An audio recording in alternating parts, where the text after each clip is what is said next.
Drama serial मेरे ही रहना की आने वाली किस्में आप देखेंगे कि जब जुनैद सोचता है कि अगर उमर को बाहर ना भेजा गया फ्यूचर के लिए तो वो भी कहीं लापरवाह ना हो जाए, तो उमर से जाकर कहता है कि उमर मुझे तुम्हारा फैसला मंजूर है। ये सुनते साथ ही उमर कहता है कि भाई ऐसा तो कभी भी नहीं हुआ कि आपने अपना फैसला बदला हो, लेकिन अब की बार ही क्यों कैसे बदल लिया फैसला। ये सुनते साथ ही जुनैद कहता है कि जहां तुम जानते हो ना कि मुझे तुम लोगों की खुशी से ज्यादा कुछ और अजीज नहीं है, वहां आज हमारी बेगम ने भी फरमाइश की है कि तुम्हें बाहर भेज दिया जाए। ये सुनते साथ ही उमर सोच में पड़ता है और साथ ही जुनैद को कहता है कि वैसे बड़े ही ताजुब की बात है कि आज जब आपकी बीवी आ गई तो आपके लिए सिर्फ और सिर्फ अपनी बीवी की बात और वैल्यू अहम रह गई है। आपको पता है ना कि मुझे ये चीज़ बिल्कुल भी नहीं पसंद है। तो ये सुनते साथ ही जुनैद कहता है कि मानता हूँ, लेकिन बीना ने एहसास दिलाया कि अगर तुम्हें बाहर ना भेजा गया तो इस तरह तुम अपना कैरियर तबाह कर लोगे।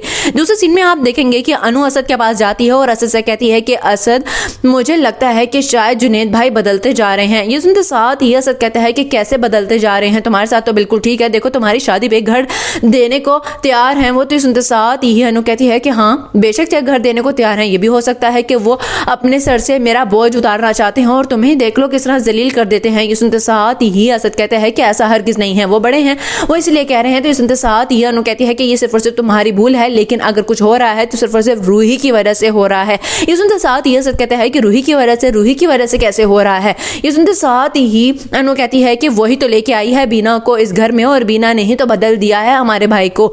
लास्ट सीन में आप देखेंगे कि जब अनु की माँ रूही से कहती है कि देखो रूही, मैं मानती हूँ कि ये बहुत ही ज्यादा तुम्हारे लिए बड़ी खुशखबरी है कि बीना माँ बनने वाली है, लेकिन इस तरह तुम अपने आप को उसके सामने क्यों गिराना चाहती हो। तो सुनते साथ ही रूही कहती है कि लेकिन अगर मैं उसका ख्याल नहीं रखूंगी तो फिर कौन और रखेगा। ये सुनते साथ ही कहती है अनु की माँ कि ये सबको तुम छोड़ दो, वैसे भी देखा नहीं है जुनैद कितना ज्यादा उसका ख्याल रखता है, उसे तो बस सिर्फ और सिर्फ बीना ही नजर आती है। ये सुनते साथ ही रूही कहती है कि तो और मैं क्या करूं, अगर मैं ख्याल नहीं रखूंगी तो जुनैद भाई असद को ऑफिस में भी इसी तरह ही जलील करते रहेंगे जिस तरह के वो घर में करने लगे हैं।